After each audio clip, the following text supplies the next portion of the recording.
हाँ, ये तो हम आपको सलाह दे देंगे, चूँकि आज स्टॉक का लगभग पौने 6% ऊपर है। हमें बस ये बताइए कि आप कितना समय दे सकते हैं? आप शॉर्ट टर्म के इन्वेस्टर हैं या लॉन्ग टर्म में आप इस स्टॉक को रखना चाहते हैं? सर मैं लॉन्ग टर्म में रखना चाहता हूँ सर। ठीक है।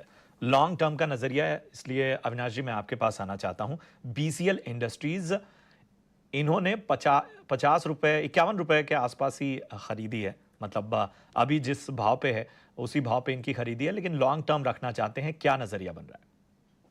नहीं, मेरे ख्याल से देखिए बीसीएल इंडस्ट्रीज में जो सबसे बड़ा ट्रिगर पॉइंट है वो उनकी एथेनॉल फैसिलिटी है।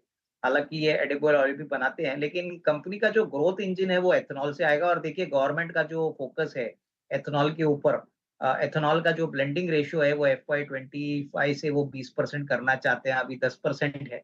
तो इसमें कोई डाउट नहीं कि एथेनॉल की डिमांड बहुत तेज़ी से बढ़ रही है।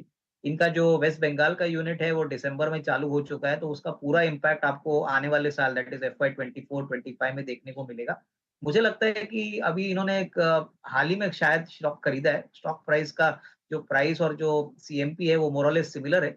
कम से कम साल भर का नज़रिया रखिए, मुझे लगता है कि जैसे-जैसे नई यूनिट की प्रोडक्शन की वैल्यूज़ आपको देखने को मिलेगी और ऑब्वियसली इनका एथेनॉल ग्रेन बेस्ड है, तो इनको अच्छी खासी कमाई प्राइसेज़ मिलते हैं। तो करीबन 65-70 का एक नियर टर्म का टारगेट बन सकता है। आई मीन क्लियरली इसमें कोई डाउट नहीं कि थोड़ा-सा इंतज़ार करना पड़ेगा।